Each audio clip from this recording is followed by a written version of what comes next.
నమస్కారం LGC TV news కి స్వాగతం. ఎన్టీఆర్ జిల్లా Vijayawada police commissionerate commissioner V Rajasekhar Babu ఉత్తర్వుల మేరకు కృష్ణలంక సిఐ నాగరాజు మాట్లాడుతూ ఆన్లైన్ ప్లాట్ఫామ్ లో వచ్చే ఏపీకే ఫైల్ ని క్లిక్ చేస్తున్నారా? అయితే మీ అకౌంట్ ఖాళీ అయినట్లే. ఏపీకే ఫైళ్ల పట్ల జాగ్రత్త విస్మరిస్తే ఆర్థిక ముప్పు తప్పదు.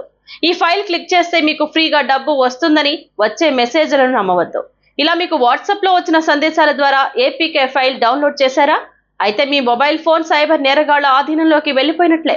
ఫోన్లో ఇన్స్టాల్ అయిన మాల్వేర్ సాఫ్ట్వేర్ ద్వారా సైబర్ నేరగాళ్లు మీకు తెలియకుండానే మీ ఖాతాలో నగదును కాజేస్తారు.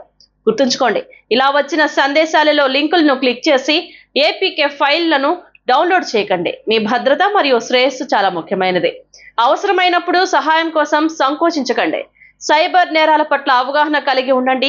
సైబర్ నేరానికి గురైతే వెంటనే 1930 హెల్ప్ లైన్ నంబర్కు కాల్ చేసి తక్షణ సహాయం పొందండి. ఇప్పుడు అందరికీ వాట్సాప్ ద్వారా కానీ సెల్ ఫోన్ మెసేజ్ ద్వారా కానీ ఏపీకే ఫైల్స్ రావడం జరుగుతుంది. మనకు తెలియకుండా వాటిని మనం లింక్ క్లిక్ చేస్తాం. క్లిక్ చేయడం ద్వారా మన ఫోన్ని సైబర్ నేరగాళ్ళు ఆధీనంలో తీసుకుని దానివల్ల చాలా ఫ్రాడ్స్ మన ఫోన్ ద్వారా చాలా ఫ్రాడ్స్ చేసే అవకాశం ఉంటుంది. మన ఫోన్ను పూర్తిగా వాటిని ఆధీనంలో తీసుకునే జరుగుతుంది. కాబట్టి ఎటువంటి ఏపీకే ఫైల్స్ని డౌన్లోడ్ చేయొద్దు, ఓపెన్ చేయొద్దు. అలాగే మనకు తెలియని వ్యక్తుల నుంచి వచ్చిన ఏ లింక్ని కూడా ఏ మెసేజ్ని కూడా ఓపెన్ చేసుకోవడం కూడా మనకి ఇబ్బంది కలుగుతుందని ఈ విధంగా తెలియజేస్తాం.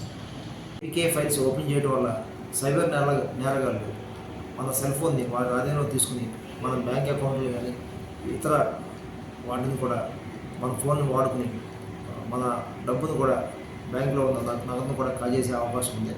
కాబట్టి ఎటువంటి ఏపీకే ఫైల్స్ ఓపెన్ చేయొద్దు. ఇటువంటి సంఘటన ఎవరికైనా జరిగితే వెంటనే పోలీస్ స్టేషన్లో సంప్రదిస్తే వాటికి నివారణ గురించి తెలియజేస్తాం.